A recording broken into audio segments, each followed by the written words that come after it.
Bonjour à tous et bienvenue sur ce nouvel épisode d'Harmony Inside. Bon, alors cet épisode sera le dernier avant une petite pause estivale, mais alors quel épisode! J'ai pris énormément de plaisir à discuter avec Caroline Payou, la fondatrice d'Ignition Programme.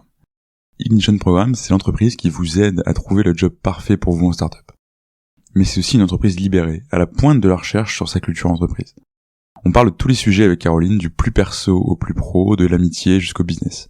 Bonne écoute à tous et à très bientôt pour la saison 2.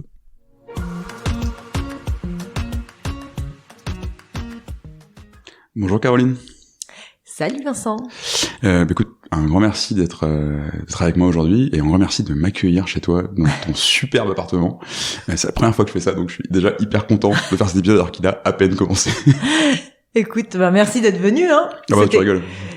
Comme ça, on évite les bruits du bureau, c'est pas plus mal. Exactement, c'est effectivement très calme chez toi. Oui, ça l'est moins au bureau. Ça l'est moins au bureau. Il y a une sacrée ambiance. Ça y est, tout le monde est revenu, du coup c'est grosse ambiance. Ouais, tout le monde n'est pas revenu parce qu'il y a une grande liberté, mais il y avait du monde aujourd'hui et il y a de l'ambiance. Et donc du coup, ils arrivent à être quand même dans l'ambiance parce qu'on enregistre cet épisode au lendemain d'un triste jour pour l'équipe de France de football.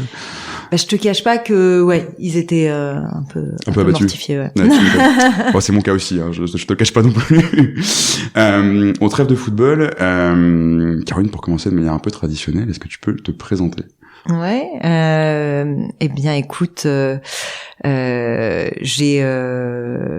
suis CEO et fondatrice d'Ignition Programme que j'ai fondé en 2013, fin 2013, et j'ai fait avant ça 8 ans de conseil chez Capgemini et je suis maman de 3 enfants et je suis blonde et je sais pas ce que je peux te dire d'autre pour vous présenter. C'est bien de donner l'image aux gens qui ont que l'audio. Ouais. Donc effectivement, Caroline est blonde, voilà.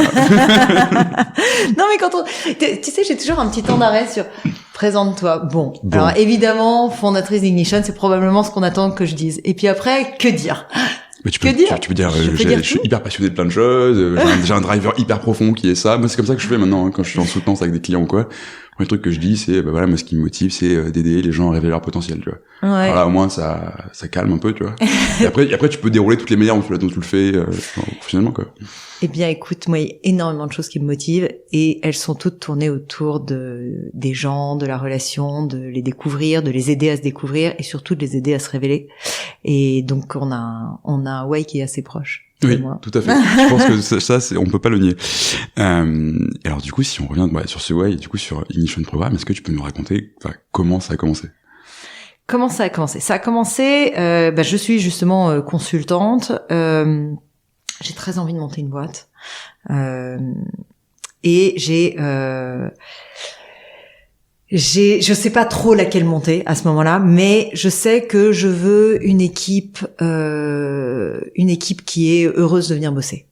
Grosso modo. Et c'est pour ça que t'as envie de monter une boîte? Ouais. C'est essentiellement pour ça. Alors, il y a ça.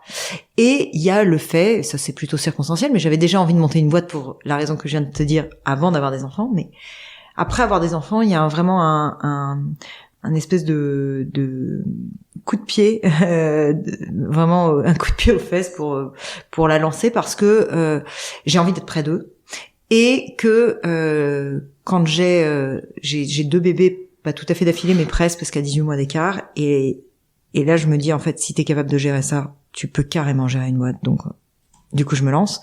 Donc pourquoi j'ai lancé une boîte? Pour avoir une équipe qui est heureuse de venir bosser et puis pour avoir un emploi du temps qui soit plus compatible avec ma vie de famille, ce qui est discutable aujourd'hui, mais quand même si pas mal. Ça j'y arrive pas trop mal, c'est plutôt bien. Oui, il y a ce côté d'entreprendre pour choisir ta vie en fait, quoi. Exactement. Ouais, je comprends.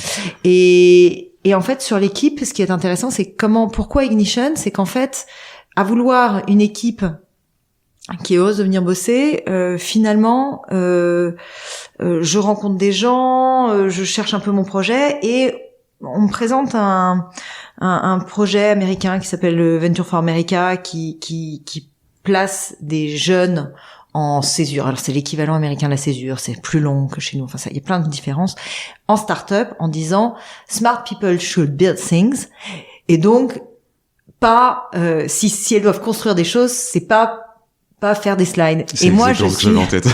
Et moi, à ce moment-là de ma vie, j'écris des slides toute la journée et je me dis ah là là, il y a un truc. Et puis moi, je voulais monter ma boîte et je me disais mais comment je vais faire, parce qu'en fait, je sais pas être entrepreneur. Puis ça doit s'apprendre, ce truc. Et je sais pas comment on apprend ça. Et donc, je me dis, ce serait pas mal que je bosse en start-up. Du coup, je me rapproche d'entrepreneur. Je trouve pas. Et c'est comme ça que le projet naît. C'est-à-dire que un mélange de frustration de, moi, comment je vais devenir entrepreneur, je voudrais une belle équipe qui est heureuse de venir bosser, donc je m'intéresse à l'humain, de rencontrer des entrepreneurs et de leur demander c'est quoi toi ton problème en ce moment, et qu'ils me disent j'arrive pas à recruter, et je me dis mais c'est pas possible avec tous les consultants avec qui je bosse qui adoreraient bosser dans ta boîte, je comprends pas. Et un truc qui a été assez déterminant en tout cas dans le fait que j'ai quitté le conseil et dans le fait que j'ai monté ce projet, le fait que je voyais bien que quand tu étais sur le projet qui te convient, tu es au top. T'es intelligent, t'es rapide, t'as même de l'humour. Enfin moi, tu te mets en lutte pour ton client. Ouais, enfin t'as le mojo quoi. Et quand t'es pas sur le bon projet, mais juste t'es une merde, tu vois. Enfin moi, quand j'étais pas sur le bon projet, j'étais une merde. Donc savoir ça et être énervé de ce qu'on continue de mettre des gens pas sur les bons projets. M'a amené en fait, il y a une espèce de faisceau de circonstances, mais c'est comme ça un peu le destin. Ouais, bien sûr. Et à un moment donné, faut le coup de folie pour l'actionner, mais c'est ça qui a fait naître Ignition. Ouais, parce que c'est assez dingue. Enfin, le discours un peu établi, c'est non mais tu trouves une idée, tu la testes, tu construis un truc, tu commences à avoir peut-être des premiers clients ou un premier POC ou ce que tu veux, et après tu quittes ton job, tu te barres pas en disant bon, salut les gars, je vais entreprendre, mais je sais pas encore dans quoi. Ouais. Du coup, ça rend le départ plus difficile parce que les gens te disent en face, mais on n'a pas très envie que tu partes et tu pars pour rien, donc c'est nul. Ouais. C'est marrant, ça m'est arrivé avec toi la même chose quand je suis parti de mon ancien cabinet où j'étais chez EY et j'ai toujours eu un tempérament entrepreneurial aussi, je sais pas forcément dans quoi, j'ai fait des essais, etc., qui ont pas donné suite. D'ailleurs, il y a un truc assez proche d'Ignition, on pourra en parler, et je me suis dit, bon, je vais me mettre en indépendant et je vais voir, quoi. J'avais vu des gens qui faisaient ça. Puis je me suis levé un matin et je suis parti, quoi. Et ils étaient fous, quoi. Ouais. Enfin, ils étaient pas fous, mais on te regarde bizarrement, tu vois. Ouais, et puis ça donne un sentiment que tu pars c'est comme quand tu pars pour partir, tu quittes l'autre, quoi, tu vois. Non, c'est ça. Alors que moi, j'avais pas de haine ou de, j'ai gardé plein de très bons amis dans cette boîte, c'est une super école, etc., t'apprends plein de choses. Juste, j'avais d'autres aspirations à un moment donné. Il faut créer de l'espace. Exactement. Il faut créer de l'espace. Et c'est vrai que, on peut te regarder en disant, mais tu es fou, tu jettes toute cette stabilité, tout cet argent aussi, il faut le dire, tu vois, c'est des très bonnes carrières, quoi. T'es très bien, t'es très jeune, t'as beaucoup de responsabilités très jeune, t'es très bien payé. Et alors toi, tu voulais monter aussi quelque chose dans cet univers-là? Ouais, dans le recrutement. Ouais. Alors, c'était un truc, la première fois que je racontais sur ce podcast, je montais ça avec un ami, c'est ce que qui s'appelait hors programme, et le but c'était de faire, du coaching pour les jeunes diplômés pour rentrer dans les grands groupes. D'accord. Et l'idée c'était en gros quand tu sors pour les aider à préparer leurs entretiens. C'est ça. Et les aider aussi à trouver une boîte qui leur va, il y avait et l'orientation et les aider à rentrer dedans effectivement après. Et quand tu sors pas, je sais pas, du Serail, d'HEC ou que t'as pas des gros réseaux familiaux, etc. Ben en fait t'as pas les codes, tu vois. Et ces codes-là, ils font une énorme diff au moment d'entrer dans ces univers-là. L'idée c'était de les faire rencontrer des gens qui étaient jeunes aussi, tu vois, des juniors qui ont 2, 3, 4 ans d'expérience, et les faire échanger avec eux, et éventuellement de les faire accompagner là-dedans. Ce truc c'est pas fait. Faudrait une école des codes. Ouais, complètement. Totalement d'accord avec toi. J'avoue que je sais pas si j'aurais envie de la faire, mais il faudrait une école des codes. Ouais. Non mais complètement. Et bon, finalement ce truc c'est pas fait, etc. Je fais ça avec un copain, on a dû choisir est-ce qu'on passe full time ou pas, etc. Ouais. On l'a pas fait. Mais voilà. Donc du coup effectivement on a des ways qui sont assez proches. Et d'ailleurs je pense que j'ai dû commencer à mettre mon CV à peu près 23 fois sur Ignition Programme à l'époque. Mais pourquoi pas fini? Alors pourquoi pas fini? Parce que je crois que j'avais envie de faire un truc moi-même en fait. Mais tu sais qu'on place des associés? Oui, alors je l'ai découvert du coup. Effectivement, je l'ai découvert. Puis je sais pas dans quelle case me mettre, tu vois.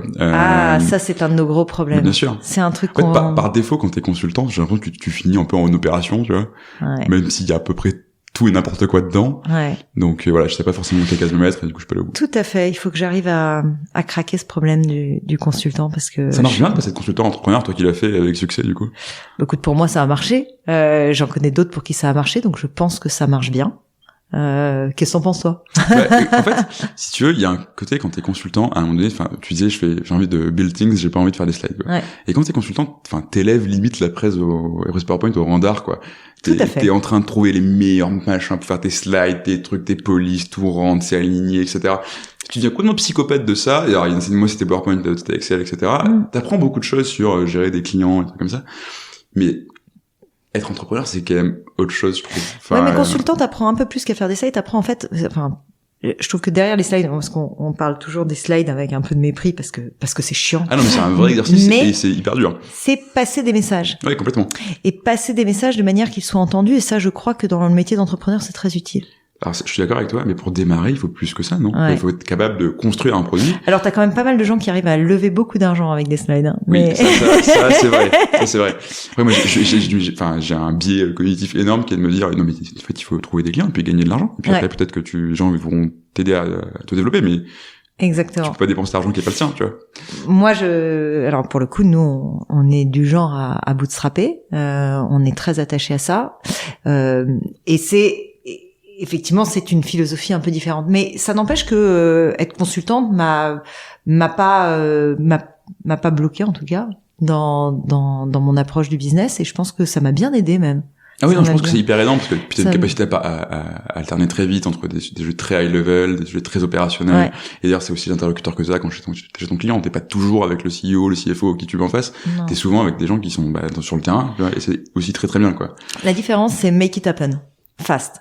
Tu vois, il faut vraiment avoir une notion de. Alors, la rapidité, je l'avais déjà parce qu'on est très sous pression dans cet autre métier qu'est le conseil. Mais rendre les choses concrètes, aller chercher de la petite victoire plutôt que du grand concept, ça c'est peut-être ce qui a changé. Et accepter des choses pas finies aussi.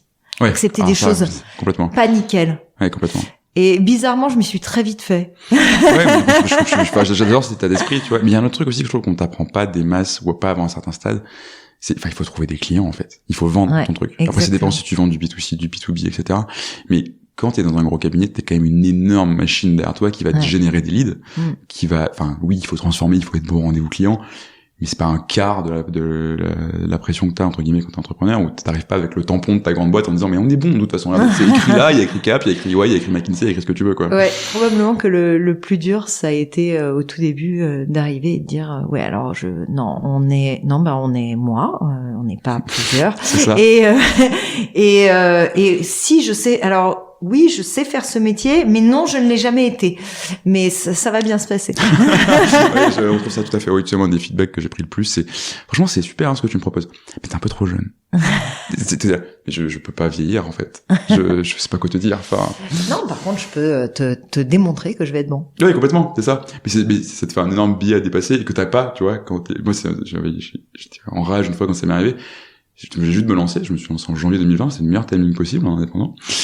Juste avant le Covid, quoi. Et en gros, je sais pas, 3 mois avant, j'étais en Thaïlande tout seul à interviewer la CEO d'une boîte de 50 000 personnes, tu vois. Faut faire un audit, etc., faire un truc de conseil. Et je me retrouve, dans une boîte beaucoup plus petite, etc., et je me dis, t'es trop jeune. Mais j'étais pas trop jeune, il y a 6 mois, je comprends pas. Pourquoi? Alors, ça, c'est un sujet intéressant. Parce que tu vois, nous, on a quand même des candidats de tous âges. Qui sont toujours, qui se prennent toujours des trop jeunes ou trop vieux ou trop ceci ou trop ça. Toujours un trop quelque chose, effectivement. Ouais, t'as toujours un trop quelque chose.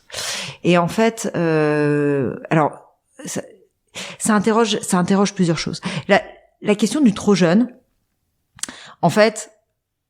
Trop jeune, pourquoi? Si c'est pour peut-être manager des grandes équipes, etc. Il y a un facteur expérientiel qui s'attrape dans la durée, et parfois, c'est vrai, il faut du temps, tu vois, pour savoir le faire.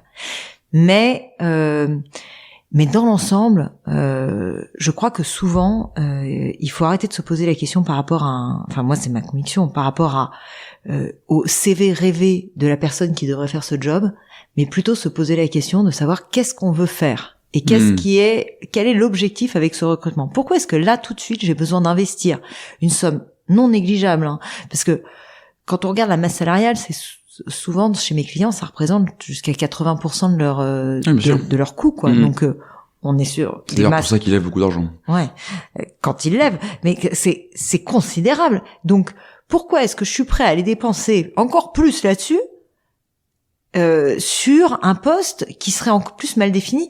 Alors souvent il y a un côté non mais il faut accélérer. Alors du coup je vais prendre quelqu'un de plus, mais qu'est-ce que je veux faire avec cette personne-là? Je veux faire exactement la même chose qu'avec les autres, ou est-ce qu'avec les autres ça marche pas si bien que ça, il faut que je revoie mon orga? Et du coup, quel type de profil j'ai besoin? Est-ce que c'est un recrutement de volume ou de compétences? Non, les classes comme ça, souvent le volume c'est je les ai déjà.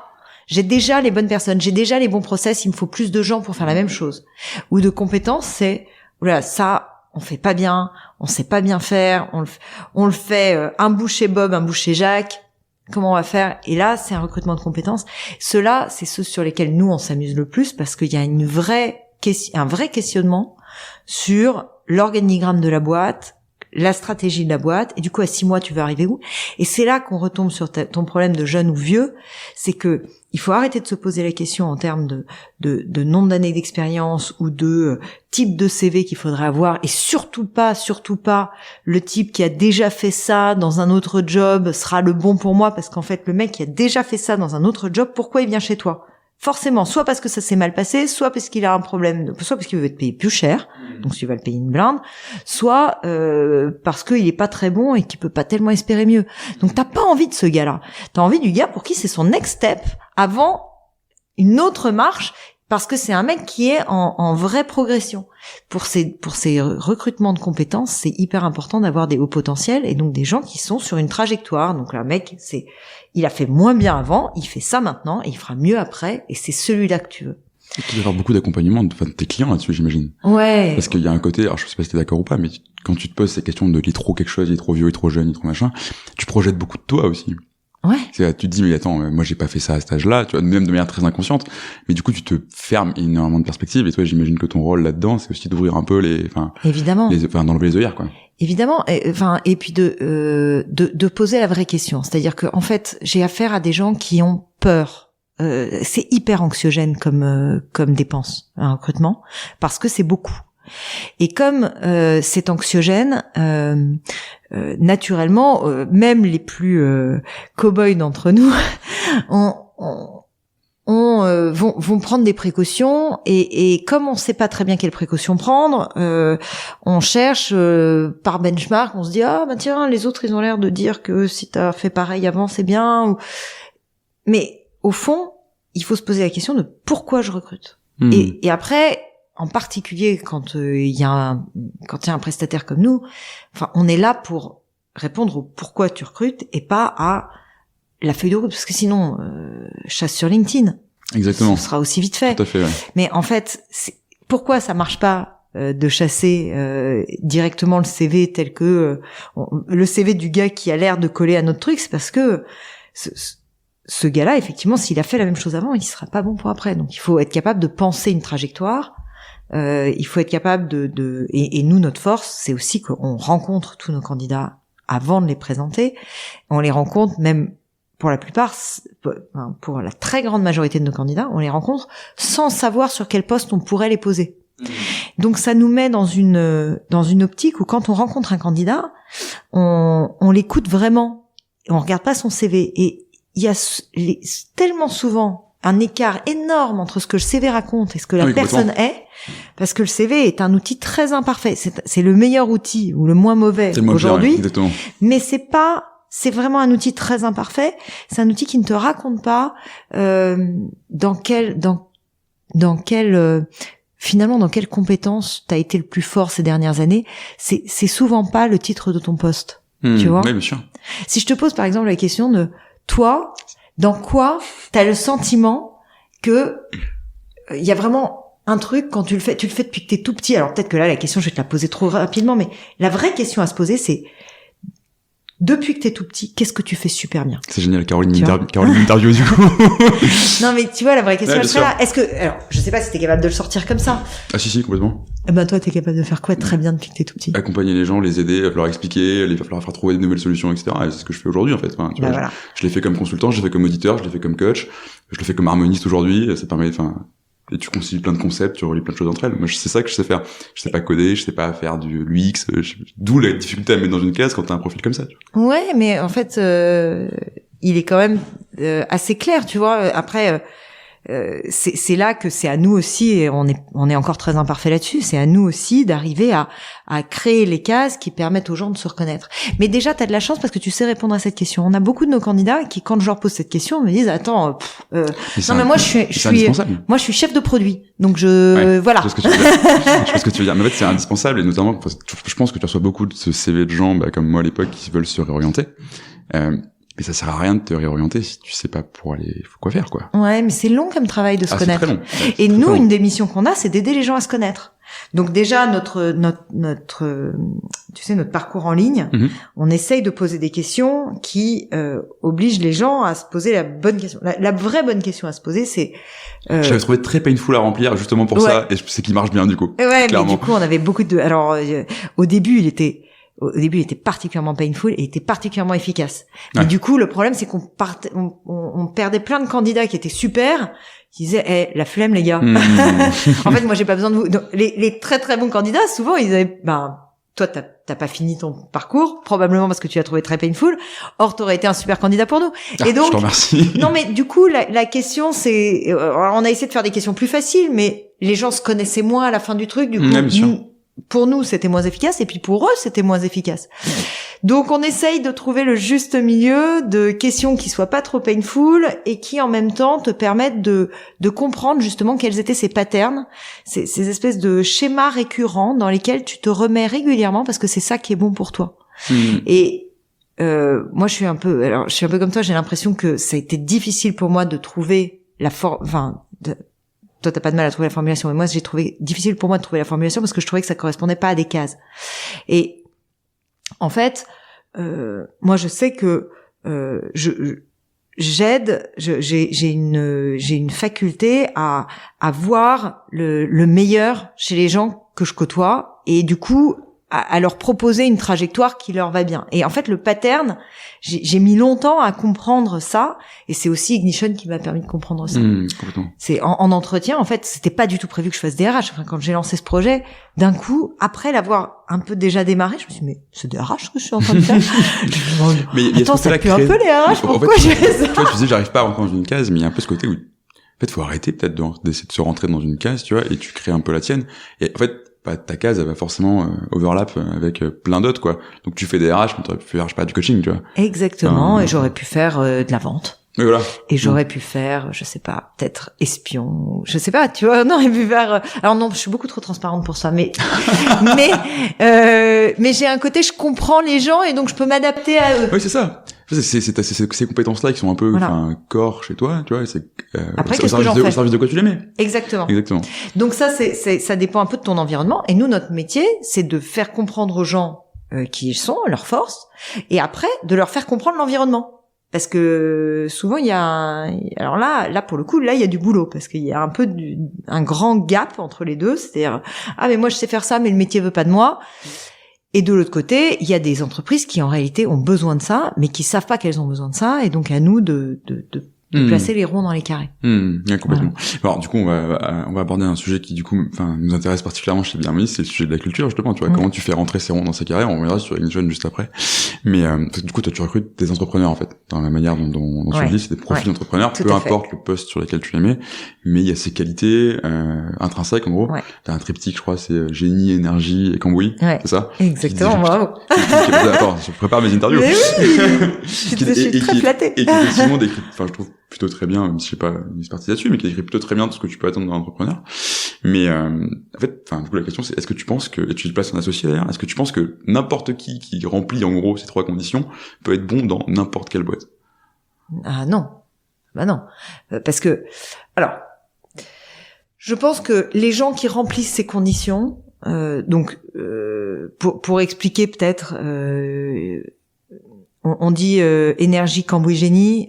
Énergie, c'est la prise d'initiative. Ça, c'est un peu pour la formule, mais énergie, c'est la prise d'initiative qui est hyper importante quand on est entrepreneur. On peut l'imaginer. Il y a la feuille blanche, faut pas avoir peur. Le cambouis, c'est être capable de faire des choses qui ne nous amusent pas pour un objectif qui est plus grand. Et génie, c'est une certaine forme d'intelligence qui nous intéresse, c'est être capable de résoudre des problèmes complexes avec des solutions simples.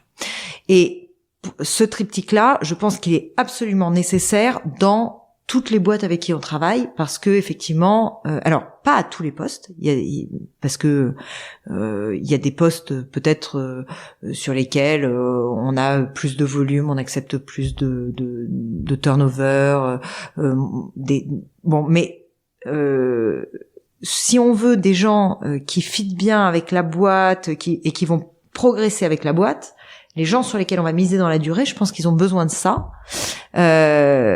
Et puis après, après la question que tu poses, c'est la question de la culture. Et la question de la culture, elle est absolument indispensable. C'est-à-dire que je te l'ai dit au début, tu peux être très bon et pas être au bon endroit et devenir. C'est ce qui est le pire truc possible. Voilà. Et d'ailleurs. Je bug un peu là parce que quand j'ai envie de revenir sur cette question de sélection, on est très sélectif. On ne garde que 10% des candidats qui postulent. Et c'est presque douloureux pour moi et mon associé Lucas d'être aussi sélectif. Je pense que ça fait partie de notre succès parce que du coup nos clients savent exactement quel type de candidat. T'es obligé, t'as toujours ce problème-là quand t'es dans ce matchmaking, c'est qui paye à la fin en fait. Il y a ça et puis mais il n'y a pas que ça, il y avait le fait que on est trop petit pour s'occuper de tout le monde, et donc la question c'était avec qui on travaille, et on a pensé que ce tempérament très entrepreneurial était probablement les gens qu'on saurait le mieux accompagner. Donc il y a une espèce de conjonction de qui est-ce qu'on va savoir accompagner nous, parce que quand je te disais, en fait, tous les postes sont pas pour ce type de profil-là. En réalité, je pense qu'il y a des gens qui sont pas tout à fait dans ce profil entrepreneurial, qui fit très bien avec une boîte et qui vont peut-être y faire une très belle carrière. Oui, bien sûr. Juste nous, on sera peut-être pas la bonne personne pour les accompagner. Et les gens qu'on accompagne, c'est vrai, ont généralement des très très belles progressions. Et de ce point de vue-là, on est cohérent, tu vois. On cherche une certaine cohérence. Mais une fois qu'on a sélectionné ces gens-là, le vrai travail, il est de les connaître pour comprendre leur driver. Alors, on a fait des tonnes de recherches sur ce sujet. On a même un docteur en sciences humaines et on a fait de la recherche avec Dauphine sur le matching, sur le fit, etc. On a trouvé pas mal de trucs, mais c'est très difficile à mettre en œuvre. Et honnêtement, pour être très transparent, on galère encore. On cherche, c'est le principe quand tu fais des sciences humaines, c'est que tu craqueras jamais l'équation, elle sera pas écrite sur un tableau blanc chez toi en disant voilà, tu rentres ça et c'est bon. Voilà. Je pense le jour où je trouve en équation, je me fais tatouer. Ce sera un joli motif de tatouage. Mais le problème, c'est que comment ça marche? Il y a nous, ce qu'on a trouvé, c'est une part de driver, c'est-à-dire à quoi tu tournes. Et ça, c'est un peu comme en quoi t'es bon. Tu repères les patterns dans la durée. Donc, t'as des gens, on peut repérer que donc moi je pose toujours les mêmes questions en entretien. Je pose par exemple, il y a 2 questions qui sont fondamentales pour repérer ça, c'est de quoi tu as été le plus fier dans cette expérience et de quoi tu as été le moins fier. Et quand tu poses cette question-là, tu peux comprendre à quoi la personne tourne. C'est-à-dire que ce qui te rend le plus fier est toujours orienté autour de tes drivers et n'est pas la même réponse que c'est quoi ton meilleur succès. Non, ça n'a rien à voir parce que c'est pas business. Exactement. Donc souvent on pose les 2 questions. On dit c'était quoi tes objectifs, comment tu les as remplis et de quoi t'étais le plus fier. Et ça, c'est hyper important pour nous parce que du coup, on comprend quel est le moteur, quoi. Ouais, et les moteurs sont très différents. Et tu disais tout à l'heure, est-ce qu'on peut vraiment rentrer les gens dans des cases? Non, on peut évidemment pas rentrer les gens dans des cases et c'est assez inutile. Non, justement, ça n'est pas inutile. C'est-à-dire, c'est assez vain, mais ça n'est pas inutile parce que, comme disait Paul Valéry, je crois, ce qui est simple est faux, mais ce qui ne l'est pas est inutilisable. Et donc, on a plein de cases chez nous, dans nos systèmes d'infos, pour rentrer les gens dans des cases qui sont évidemment fausses, mais qui sont utiles. Oui, bien sûr. Et notre objectif, c'est d'arriver à faire matcher des drivers avec une culture d'entreprise. tu vois. Et comme on fait venir beaucoup de candidats et que les personnes qui rencontrent les entreprises sont pas les mêmes personnes que les personnes qui rencontrent les candidats, on est obligé d'essayer de rentrer ça dans des cases. C'est imparfait, mais ça fonctionne. Mais surtout que, en fait, je comprends, t'as beaucoup travaillé sur le côté candidat, mais là où tu vas pas être aidé, c'est, enfin, tu vas les faire rentrer dans une case et t'as tout prévu pour disséquer, pour comprendre, c'est toutes les différentes parties de sa personnalité. Mais en fait, moi, tu vois, dans ce que je fais, aider les boîtes sur leur culture, je suis plutôt de l'autre côté, en fait. Et nous, cette recherche, on l'a beaucoup fait sur le côté des entreprises. En fait, si la case, elle est floue, l'entreprise, c'est-à-dire si sa culture est pas bien définie, tu fais comment? Mais c'est pareil avec le candidat. Oui, bien sûr, non, mais bien sûr. Le nombre de candidats le nombre de candidats qu'on rencontre et qui ne se connaissent pas et qui du coup sont là en galère à essayer de se raconter, mais qui tombent un peu à côté de la plaque parce que c'est difficile de se connaître. Puis a fortiori quand on est jeune, on n'a pas encore tout vécu de soi, tu vois. C'est très difficile et la boîte c'est pareil, c'est-à-dire que souvent elle commence par écrire un set de valeurs qui en fait c'est pas ça qu'ils sont en train de vivre, mais c'est ça peut-être qu'ils aimeraient vivre, mais c'est pas ça qu'ils sont en train de vivre et donc c'est pas ça leur culture. Et ben c'est la même chose. Donc notre boulot c'est de les faire accoucher de la version la plus juste de leur case, qui sera forcément fausse, mais qui sera utilisable. Donc tu les accompagnes là-dessus aussi? Oui, les entreprises, on les aide. Alors, on a 3 activités aujourd'hui. On a le recrutement depuis toujours, et puis on a développé de la formation au management, qui aide beaucoup, souvent les managers déjà à connaître, déjà à mettre des mots sur ce que eux vivent comme culture d'entreprise et ce que eux vivent en tant que manager pour recruter. Et c'est pas une formation pour les managers au recrutement, mais ça inclut cette notion-là. Mais c'est aussi une formation à embarquer, avoir du leadership, faire des feedbacks, la communication non violente, enfin on essaie d'intégrer tout ça.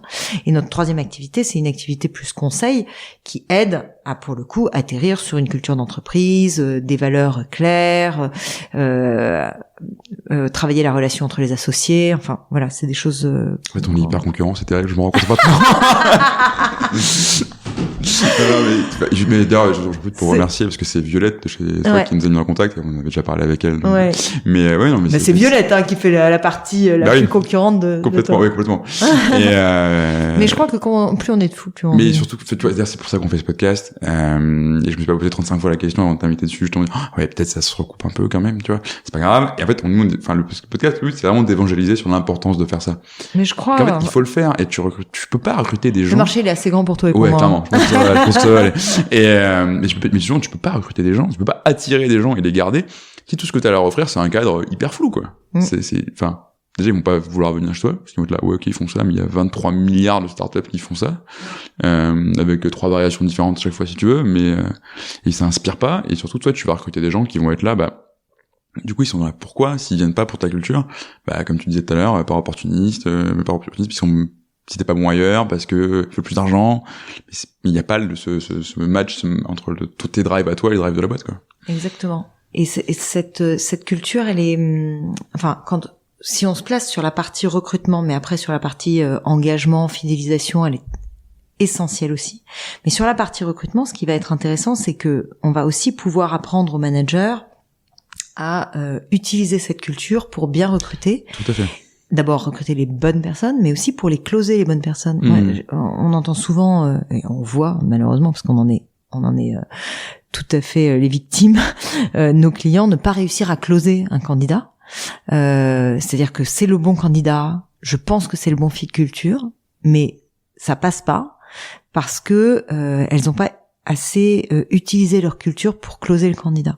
Et nous, on a très très peu, c'est extrêmement rare qu'un candidat nous dise non. D'accord. Je pense que ça a dû arriver 3 ou 4 fois, tu vois, dans l'histoire d'Ignition. C'est toi qui accompagne le candidat tout au long du process. Pour nos recrutements internes. Chez le client, on n'est pas maître de tout. Parce que je te dis, si t'as que 3-4 candidats depuis 2013 qui ont refusé un poste, on est passé par chez toi, c'est incroyable. Non, ce serait, j'adorerais. Au début, on y arrivait à peu près, mais après. Mais après, tu grandis, quoi. Donc, bon. Après, tu grandis. Non, mais pour chez nous, et on est quand même 60. Et puis il y a des gens qui sont partis, des gens qui sont rentrés, donc des recrutements, on en a fait quelques-uns, et on a eu que 3 ou 4 personnes qui nous ont dit non. Et je suis même pas sûre que ça fasse 3 ou 4. Et en fait, parce que dans ce processus-là, on fait venir les gens dans notre culture, on les fait venir voir, on les fait venir goûter, on leur parle, on les fait rencontrer différentes personnes, et ça compte aussi pour si tu les nourris déjà. Exactement. Et puis les gens du coup voient. D'abord, on n'est pas trop mauvais pour repérer les gens qui fitteraient avec notre culture, pour repérer les gens à qui ça pourrait plaire, et ensuite leur montrer ça, c'est le meilleur moyen de les faire venir, parce qu'en finalement ils voient que c'est la bonne place pour eux. Et après, dans l'engagement et dans la durée, c'est un élément absolument essentiel. Nous, à chaque fois qu'on fait un séminaire, on a un réengagement des équipes derrière qui est monstrueux, parce que les séminaires, chez nous, ils sont à la fois festifs mais travaillés, et dans le travail qu'on fait, on remet du sens, on va chercher les next steps, ce pourquoi on est là, etc. Et à chaque fois, ça réengage incroyablement. Alors là, sur l'année Covid, c'était plus dur, mais... Oui, bien sûr. C'est encore tout un autre sujet. Ouais. Mais j'ai trop parlé de Covid sur ce podcast. C'est pas possible. On arrête. On arrête. Non, mais c'est la fin, là. Moi, je suis vaccinée, Ah oui, c'est fini, pareil. Voilà. Alors, vaccinez-vous. Oui, exactement. Voilà, donc on est entre personnes vaccinées sur ce podcast. Il faut être vacciné si vous voulez venir sur mon podcast. Voilà. Si vous voulez écouter le podcast, vaccinez-vous. Il y a un QR code à scanner sur Apple Podcast. C'est absolument terrible. Mais tu vois, ce que je trouve intéressant, c'est que, t'as une réflexion qui est évidemment hyper aboutie sur ça. Mais toi, t'as commencé à le vendre à tes clients, mais t'as dû rapidement te poser la question de comment on faisait ça aussi, pour de vrai, en interne, dans ta boîte, tu vois. Ouais. Et est-ce que c'était un truc qui a toujours été là, ou à quel moment ça t'est venu de te dire, mais attends, il faut qu'on utilise notre culture pour faire ceci, pour faire cela? Alors nous, c'est vraiment, on a toujours travaillé dans le sens, d'abord on le fait chez nous, si ça marche, on le vend. Et donc, et ça fait partie de notre culture. On a une culture très lab. Un peu lab, dont tu parles souvent, ouais. On a une culture très lab. Et donc sur ces aspects culture, la manière dont on travaille, c'est que on travaille beaucoup sur les séminaires. Et sur les séminaires, on fait il y a un travail d'état des lieux et de prise de conscience. C'est la même chose que la culture d'une personne comme la culture d'une boîte, ça se décrète pas, ça se constate. Bah oui, complètement. Ouais, tout à fait d'accord avec toi. Ça se lit.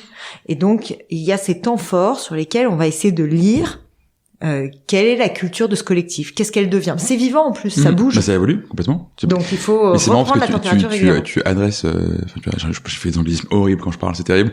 Mais tu parles des objections qui nous reviennent tout le temps, en fait, nous. T'as toujours le côté, mais attends, je vais pas filer à un consultant de me dire, c'est quoi ma culture? Non, on va pas faire ça. Mais si je le fais maintenant, alors qu'on est 10, mais après c'est fait pour toujours, et puis non plus. C'est pas grave, on peut le refaire régulièrement, et je te recommande de le faire régulièrement d'ailleurs, parce que tu vas réengager tes équipes, et surtout quand tu grandis vite, etc., ce qui est le cas pour tes clients. Ça aide énormément de refaire ça et de refaire ça régulièrement. Ouais. Donc complètement. Et puis tu vas pas demander à un consultant de définir ta culture en chambre, mais par contre, tu peux avoir besoin d'aide pour la méthode. Parce qu'il y a de la méthodo. Derrière la définition. Il y a de la méthodo, et effectivement, on applique beaucoup, mais il y a même un autre truc, c'est que, le pire, c'est pour moi, quand tu files ta culture au marketing en disant, voilà, faites-nous des valeurs, là. ça va pas marcher. Enfin, ça va très bien marcher, mais ça sert à rien. Ça dira bien ce que les gens voudraient voir. Ce que les gens voudraient voir de toi. Mais ça dit pas qui tu es. Et puis tu en feras rien derrière en termes de management, en termes d'organisation, etc. Mais après, t'as ce côté aussi, même si t'es dirigeant, même si t'as les meilleures intentions du monde, c'est très bien de faire tout seul, mais il y a un moment donné, tu fais aussi partie de ça. Et, tu peux, il y a un proverbe comme ça, que m'avait sorti Dominique Bunier sur ce podcast, c'est dans leur livre, je crois, qui dit Don't ask a fish about the water. En fait, quand tu bouges, l'eau elle bouge, tu vois. Et toi tu fais partie de ça. Donc si t'as pas quelqu'un qui peut regarder un peu de l'extérieur, et le but c'est pas de te vendre 300 jours de conseils, tu vois, mais pour tout faire à ta place, c'est de te rendre 300 slides, puisqu'on aime bien les faire. Mais c'est joli, n'est-ce pas? Mais en fait, t'as quand même, mais toi aussi tu fais partie de ça. Peut-être s'il y a un problème, tu fais peut-être aussi partie de ce problème-là. Et si tu t'inclus pas là-dedans et que t'essaies d'observer ta boîte, toi en étant une entité extérieure, soit t'es très fort en association et c'est possible, soit tu peux te planter, tu peux projeter et du coup ça va pas bien se passer, quoi. Ouais. Tout simplement. Ouais. Et c'est marrant parce que j'écoutais ce matin un podcast sur de Grégoire Gambato et à un moment donné il évoque ses valeurs et il dit ouais mais en fait j'ai compris que les valeurs c'était pas un truc que t'affiches, et pourtant on avait super bien fait le taf, et on avait écrit ce qui nous paraissait être nos valeurs, écrit des user cases, tu dois te comporter comme ci comme ça, et en fait d'un coup j'ai compris que c'était pas ça, c'était trancher sur être hyper tranchant et aller et après agir en conséquence. Et du coup, j'écoutais ça. Il vire tout le monde de réunion d'ici 2 minutes de retard. et j'écoutais ça et je me disais, en fait, ce que tu dis là, c'est que les valeurs de ta boîte, elles doivent être très très ajustées à tes valeurs à toi. Parce qu'en fait, lui a besoin d'être radical. Et c'est super quand un dirigeant a besoin d'être radical, que ses valeurs soient radicales, c'est hyper important. Et après, le collectif, il dépend évidemment de la culture du dirigeant, mais il évolue et il fait évoluer la culture. Et moi, je suis ravie qu'aujourd'hui la culture d'Ignition soit pas complètement collée à la mienne, mais à un moment donné, c'est sûr, les valeurs de la boîte et mes valeurs étaient extrêmement collées. Et c'était conscient? Et c'était assez conscient, ouais. Et alors, qu'est-ce que t'as mis de toi? C'est un de mes thèmes préférés, ça.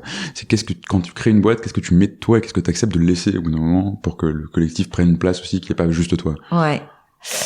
Ah, c'est une très bonne question que je n'ai pas encore réfléchi, donc je vais prendre une seconde. Vas-y, Qu'est-ce que j'ai mis de moi dans ces valeurs? Si je le sais un peu quand même, c'est je pense que la liberté est une des valeurs fondamentales pour moi, que j'ai beaucoup poussé dans cette boîte. Et aujourd'hui, la manière dont c'est formulé dans nos valeurs, c'est consulter pour agir en liberté, qui est très très dans mon ADN. Une espèce de besoin très fort de liberté pour moi et pour les autres, et qui nécessite pour prendre des décisions éclairées, de consulter. Voilà, ça je pense c'est très très moi. Je pense que j'ai un côté très très aussi on a à un moment donné on formulait une valeur en disant unir.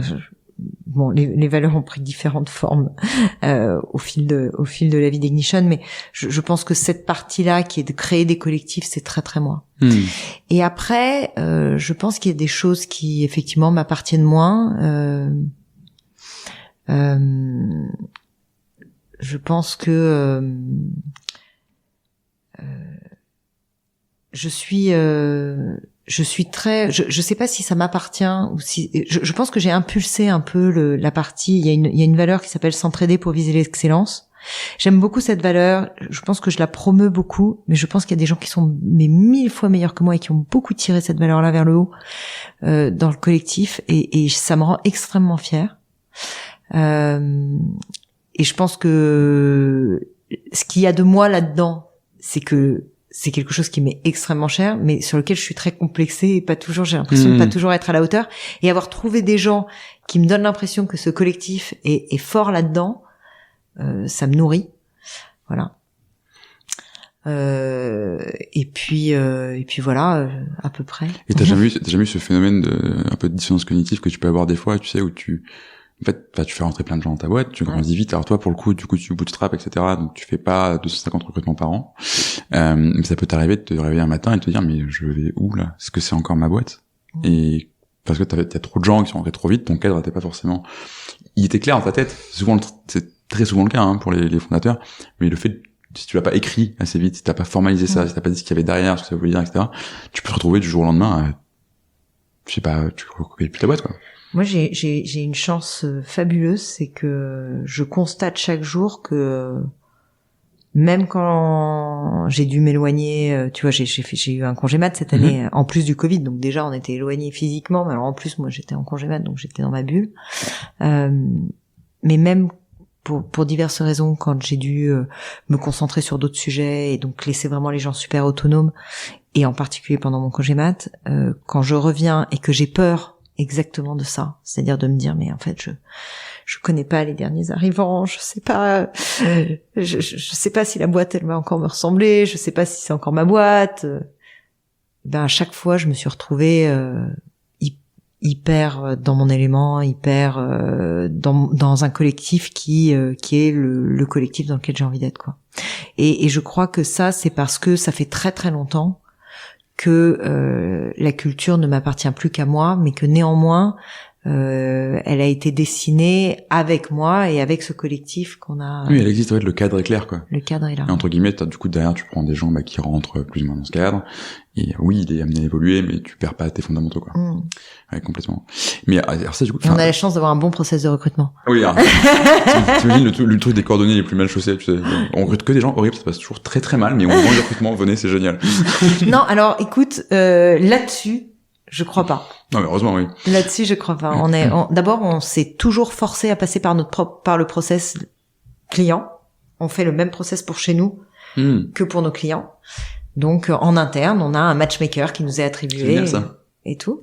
On fait ça pour tout. Notre logique lab, elle marche aussi pour ça, tu vois. C'est toujours, si t'as besoin d'un truc que Ignition peut te fournir, tu le fais comme un client, comme ça tu peux critiquer. Ouais, je vois complètement. Toutes les merdes qu'on peut faire, et Dieu sait qu'on en fait, mais du coup, tu perds pas de vue sur l'expérience des clients, en fait. Même d'un point de vue, pur court entrepreneuriat. Exactement. C'est incroyable. Tu perds pas de vue que t'es là pour aider un client qui est dans cette galère-là, et du coup, et ton obsession produit qu'il faut avoir en théorie, tu vois, ouais. Se retrouve en fait au quotidien, parce que si ton produit marche pas, pour toi ça va commencer à mal se passer, et en miroir tu verras ce qui passe mal, quoi. Exactement. Ouais, je vois complètement. Mais alors du coup, tu vois, tu me parlais de liberté, etc. Attention, passage un peu obligé du podcast quand on parle d'Ignition. Je sais, on te la pose à chaque fois, mais en fait, ce qui est génial, c'est que du coup, t'as fait ce travail sur ta culture, et derrière, t'as réussi à mettre en place un mode d'organisation qui te convient. Alors, je vais pas te demander est-ce que l'entreprise libérée ça marche, parce que déjà, je suis pas sûr que tu puisses calquer un modèle, comme c'est écrit dans le bouquin de Lalou, pour parler d'entreprise Opel, je suis pas sûr que tu puisses dire ok, je prends ça et je le mets chez nous. Ce serait bien normal parce que il y a pas toutes les clés quand même. Non, déjà. Non, mais en fait, du coup, c'est ça que je trouve intéressant, tu vois, quand on parle de culture, souvent les gens qui connaissent un peu ces modèles, ils disent tu parles d'entreprise libérée. Je fais, pas que, tu vois. Enfin, oui, peut-être, mais si t'as pas pris en fait pour moi. Si t'as pas la culture qui te permet d'avoir cette entreprise-là, il faut pas essayer en fait. C'est pas une pyramide, quoi. Il y a pas en haut, c'est la panacée, c'est ça. Non, d'ailleurs, ce que dit très bien Lalou, c'est que la première étape, c'est d'être clair sur la raison d'être. Que le collectif, pas juste le dirigeant, le collectif soit extrêmement clair sur la raison d'être et embarqué sur cette raison d'être. Et à partir de là, on peut à peu près tout faire. Et je crois que c'est pour ça que je me retrouve à peu près toujours chez moi quand je reviens. C'est que la raison d'être, elle est forte chez nous. Complètement. Et quand bien même on n'est pas toujours sûr de la formulation, quand bien même on n'est pas toujours sûr de la formulation des valeurs non plus, ou tout ça, on se bataille pour essayer d'être de plus en plus fin.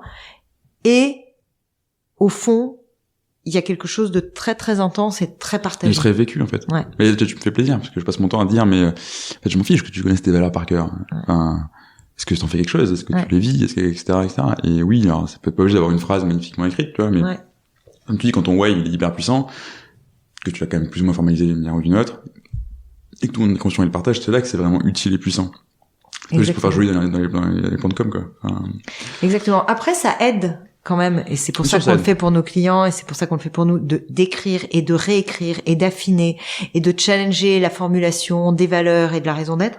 Pourquoi? Parce que ce sont des très très bonnes boussoles pour prendre des décisions. Nous, on se pose régulièrement, et mon associé Lucas est extrêmement fort là-dedans, pour au regard d'une décision difficile, ne jamais dire non mais là on le résout comme ça puis après on oublie, dire à chaque fois attends, du coup est-ce que par rapport à nos valeurs ça colle, est-ce que si on répétait si la question se répétait sous une autre forme, est-ce que on serait toujours en phase avec nos valeurs, est-ce qu'on a trouvé une réponse qui est pérenne dans la durée. Et ça c'est important. Et t'as le temps de continuer à faire ça dans une boîte qui grossit. Alors, on prend le temps, mais peut-être qu'on n'a pas raison, mais l'histoire le dira, l'histoire le dira, mais on prend le temps, ouais, on prend le temps de faire ça. Je vais te dire, une personne avec qui on travaille beaucoup sur les questions de culture et justement d'entreprise libérée, etc. M'a interviewé récemment. C'est Christophe Le Buan sur de l'organisme Toscan, donc on est très fan de ce qu'ils font. Et il m'interviewe pour son livre et il me dit zut, j'ai oublié. donc, les aléas du direct. Je préviens, on coupe pas les trous de mémoire non plus. Hein. Tu coupes pas les trous de mémoire. Écoute, j'étais perturbée à l'idée de penser à Christophe, je ne sais pas. Bon, Christophe, si tu nous écoutes, tu perturbes Caroline sur mon podcast, c'est terrible. Non, c'était sur la culture et ça me revient pas, mais c'est pas grave. Mais c'est pas grave. Mais en fait, parce que le point de départ, en fait, c'est quand je trouve que t'as réussi à créer un cercle hyper vertueux, justement, entre ce que toi tu voulais, ce que tu me disais au début, être capable de choisir ta vie, avoir ta liberté, dont t'as beaucoup parlé, et le fait, en fait, ça se retranscrit dans ton organisation, puisque tu donnes ça aussi à tes collaborateurs, CF, l'équipe qui est contente de venir au travail, etc., etc. Et là-dedans, en fait, comment je peux te dire ça? En fait, il y a un côté, tu vois, on parlait de liberté, et je trouve que pour être entrepreneur dans cette configuration-là, il faut avoir évidemment un amour de la liberté, il faut aussi avoir une absence d'ego assez énorme, tu vois. Et ça m'amène à une autre question, c'est, t'es pas né CEO, visiblement. En fait, c'est comment tu... Détrompe-toi, mon frère, ma soeur m'appelait la commandeuse. C'est vrai. Mais tu vois, tu deviens quand même à un moment des CEO, et comment tu deviens CEO pour de vrai avec ton équipe grosse, etc., sans devenir, entre guillemets, l'espèce de je fais des gros guillemets avec mes doigts, hein, l'espèce de caricature du CEO. Tu sais, dans ce coup, t'as plus de temps, t'es plus abordable. Non, mais j'ai pas le temps pour ton truc, j'ai trop de trucs à faire, etc. Tu sais, tu peux te prendre la tête, quoi, dans ton rôle. Genre, je suis pas dispo, c'est chaud, etc., tu vois. Et comment tu fais pour rester, entre guillemets, toi-même quand tu te retrouves à gérer, je sais pas, 30, 60 personnes? Alors, ta question, elle est pas facile parce que je me vis pas comme quelqu'un qui... je me vis vraiment pas comme quelqu'un qui mériterait de se prendre dans la tête, tu vois. Mais alors vraiment... je vois même pas ce qu'il y aurait tu vois, de valable à dire que moi c'est mieux parce que j'ai une équipe qui parce qu'elle est formidable et tu vois, c'est moi j'ai pas je sais pas, dans mon rôle j'ai déjà du mal à savoir tu vois, comment avoir la meilleure contribution à cette équipe que je trouve formidable, donc je saurais pas très bien comment te répondre à ça. En revanche, le côté pas dispo et qui peut donner l'impression que du coup pas accessible, ça c'est un truc qui me perturbe pas mal, c'est-à-dire que je veux pas ne pas être accessible et néanmoins je suis obligée de trier mes sujets parce que en fait, que tu tries tes sujets, c'est une chose, c'est comment tu le fais en fait. Ouais. Et comment tu communiques là-dessus aux gens, tu vois. Voilà, et moi je peux jamais dire mais tu comprends, c'est pas dans ma fiche de poste. Enfin, tu vois, déjà le simple fait de dire ça dans n'importe quel autre rôle, c'est OK, mais si tu le dis quand t'es CEO, c'est crade, quoi, c'est pas tu vois. Ouais, bien sûr. Ouais. Donc, si t'es je sais pas moi, si t'es sales et qu'on te demande de faire tu vois, de venir faire un mois de marketing, tu dis en fait c'est sympa les gars, mais je peux pas parce que sinon je fais pas mon chiffre. Mais quand t'es CEO et que tu dis non en fait je peux pas faire ça, et le reste t'as tout de suite l'air effectivement de pas trouver que c'est assez à ton niveau, mais en fait c'est pas ça, c'est que c'est très difficile de trouver où est le meilleur impact justement pour contribuer à l'équipe. Donc ta question, elle est pas facile. Non, elle est pas facile.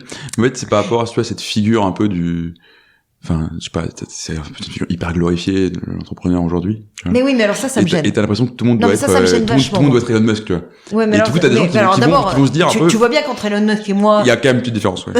On est d'accord. Ouais. Je dirais. Et la différence principale, c'est qu'Elon Musk n'est pas venu encore sur ce podcast, déjà. Voilà, donc, je suis la sous-merde d'Elon Musk. mais par ailleurs, j'ai pas non plus vocation à devenir Elon Musk, tu vois.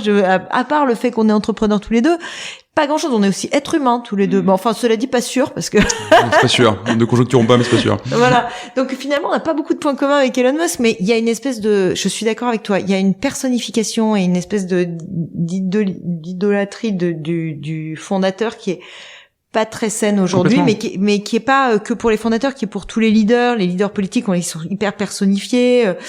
Du coup, on regarde pas tellement les programmes, on regarde mais c'est pareil pour tout. Ça, c'est l'époque. Moi, ça me gêne profondément. Mais c'est aussi pour ça que j'aime bien, et c'était un peu le sens de ta question, c'est dans une entreprise libérée, donc qui essaye de jouer la subsidiarité et la prise de décision au plus près de l'action. Eh bien, il faut se dire qu'on n'est pas la meilleure personne pour agir, ni la meilleure personne pour décider. Pour ces trucs-là, c'est eux. c'est très bien comme ça. Et moi, je pense qu'il y a plein d'entrepreneurs qui sont d'accord avec moi sur ce principe-là. Juste, ils n'ont pas forcément été éduqués dans cette dans cette culture-là, et donc ça leur paraît difficile de changer de mindset. Et puis c'est comme il y a très peu de track record sur ces trucs-là, on n'a pas d'historique. Les process mis en place sont pas faciles parce que pour que la décision soit prise au plus près du terrain, il faut que les décisions soient quand même très éclairées. Pour qu'elles soient éclairées, il faut de la communication. Pour qu'il y ait de la communication, il faut des process de communication. Et ces process, ils n'existent pas aujourd'hui.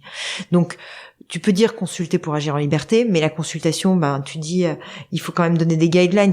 Qui consulte qui, dans quel cas, pour quel... Et c'est pas parce que c'est libéré que c'est anarchie, quoi. Exactement. Et c'est ce qui est difficile, c'est de mettre en place les bons process autour de ça. Mais en termes d'ego, il faut... Je vais pas te dire que j'ai pas d'ego parce que je crois qu'il faut de l'ego pour faire ce type de métier, et je crois qu'il faut de l'ego pour tous les métiers d'ailleurs, et j'enjoins énormément mes collaborateurs et les candidats qu'on accompagne et les entrepreneurs à travailler leur ego, parce que c'est important, c'est là qu'on pose sa culture, ses valeurs, etc. Et en même temps, honnêtement, il n'y a pas de quoi fanfaronner avec une entreprise qui certes ne meurt pas, mais qui n'est pas non plus une multinationale, oui, et puis quand même, tu ça vois. Est-ce que tu as besoin de devenir ça, tu vois. Et puis par ailleurs, c'est pas moi. Ouais, c'est ça. Tu vois. Ouais, c'est ça. C'est ça, parce que tu vois, t'as ce côté un peu, tu sais, très fake it till you make it. Et quand tu commences à monter un truc, tu penses qu'il faut que tu commences à te comporter comme ceux qui sont que tu vois, tu vois. C'est un peu le. Mais ça voudrait dire que ceux qui sont des patrons de boîtes plus grosses, ce seraient des gros melons sur pattes. Enfin, je crois même pas, tu vois. Ouais, non, mais c'est sûr. C'est pas sûr. Et du coup, justement, on parlait, tu vois, de ce côté, oui, effectivement, il y a ce côté avoir un ego, puis il y a ce côté faire confiance aussi. Et tu vois, justement, quand tu parlais avec du coup Mathieu Stéphanie sur son podcast d'entreprise libérée, j'adorais ce moment. Il te dit, mais quand même, je suis pas sûr que ça marche et tout. Enfin, parce que voilà, moi j'aimerais bien les protéger, parce qu'après moi je travaille comme un fou, enfin comme un chien, il dit d'ailleurs. Et c'est d'ailleurs très vrai quand tu vois comment il est vraiment. Mais on n'a pas forcément besoin de faire ça. Du coup, faut que je les protège un peu. Et toi, tu réponds un truc. Mais tu supposes, ou enfin en gros tu leur as pas demandé, donc est-ce que tu le sais, tu vois. Et comment tu fais toi pour justement rester au contact de ça, tu vois, de te dire là je suis en train de faire parce que forcément tu vas supposer pour ton équipe, forcément tu veux le bien de ton équipe, t'as créé cette boîte pour que les gens soient heureux de venir, le métier de ta boîte c'est de rendre les gens heureux d'aller au travail entre guillemets. Donc comment tu fais pour réussir à pas projeter complètement tout le temps ce que toi tu penses qui est bien pour eux? Alors je te disais qu'on travaille avec plusieurs organismes, on travaille avec Toscane, on travaille avec EEH, donc on travaille avec plusieurs organismes pour avoir des temps de prise de recul là-dessus. Donc régulièrement avec mon associé, on se met au vert et on va réfléchir à des cas business compliqués pour nous, et souvent le reflet que les autres dirigeants nous font, c'est une croyance, ça, ou c'est, tu vois, ou c'est une croyance partagée, c'est une croyance à toi, tu vois. Donc on va travailler sur nos croyances, parce que ce dont tu parles là, ce sont des croyances. Des croyances, on est obligé d'en avoir. Oui, le fait, oui. Parce qu'en fait, c'est des hypothèses de travail aussi. On appelle ça comme ça, sinon. Une hypothèse de travail, t'es obligé de l'avoir. Et donc, est-ce qu'elles sont bonnes, est-ce qu'elles sont justes, est-ce que en fait cette hypothèse de travail, elle est fausse, donc il faut la changer. Et voilà. Donc on travaille énormément là-dessus. On est du coup très très entraîné à ça, et donc on a des méthodes de travail entre nous. Ça devient une routine, hein. Ouais, ça devient une routine. On a des méthodes de travail entre nous où régulièrement on va questionner ces trucs-là. Donc quand il y en a, c'est souvent les hypothèses de travail, c'est très bon quand ça déroule. Et puis il y a des moments où ça bloque. Et quand ça bloque, on a des méthodes de questionnement et de coaching qui permettent d'aller visiter. Est-ce que tu le sais, ou est-ce que c'est une croyance? Est-ce que tu penses qu'est-ce que tu penses qu'il se passerait si tu faisais ça, etc. Et ça fait bouger les gens, et donc leur comportement change. Le mien aussi. Oui, complètement. Voilà. Et donc on a ces techniques-là qui sont. Et effectivement, enfin oui, tu vois, c'est des trucs qu'on fait aussi. Et c'est un peu une des clés du coaching, de travailler sur les croyances limitantes et d'en trouver qui soient aidantes, quoi. Et toi, justement, parce que en fait, quand tu le fais de manière routinière, même quand tu t'entends parler, tu les repères. Ouais. Tu te dis ouais, mais il faut que pourquoi mais la première fois que tu le fais, c'est un truc qui est assez transformant. Et j'imagine que toi, au début de ton aventure, est-ce qu'il y a des trucs qui sont passés, qui sont venus vraiment te challenger violemment des croyances que t'avais? C'est quoi les gros apprentissages, tu vois, c'est pas évident comme question, je sais, mais tu vois, si tu as un truc qui vient. C'est une bonne question. Il y en a plein des gros apprentissages. Donc, Qu'est-ce que je peux te raconter? C'est quoi ce dont tu es le plus fier? Faut comprendre ta question. Ah, c'est pas la même question. Non, c'est pas Alors, la question. attends, Mais ça peut dans ouvrir. l'ordre. Mais ça peut ouvrir. Dans l'ordre. Non, les gros apprentissages. Les gros apprentissages, c'est que effectivement voir les gens. Alors c'était une hypothèse de travail, c'était une croyance pour moi, mais l'avoir posé et l'avoir vécu l'ancre de manière très dynamisante pour moi, c'est que voir les gens plus grands qu'ils n'apparaissent est toujours payant pour eux, pour moi, pour tout le monde. Donc voir les gens grands, c'est rewarding pour tout le monde. C'est même précieux. Voilà. Donc ça c'est un des apprentissages. Un autre apprentissage c'est que il y a le fait de travailler avec des amis qu'on se fait dans le travail, des amis qu'on recrute alors qu'ils étaient déjà amis. Ça s'encadre et c'est un risque qui est lourd mais qui est payant aussi. Enfin en tout cas moi que je trouve être une belle aventure. Et tiens d'ailleurs de quoi je suis le plus fier, je sais pas si c'est ton dont je suis le plus fier, mais comme ça me permet de reboucler avec mon trou de mémoire de tout à l'heure. Quand tu m'as posé la question de ce qui me rendait le plus fier, c'est ça qui m'est venu. C'est moi j'ai une culture très forte. Je m'en suis rendu compte aussi dans cette aventure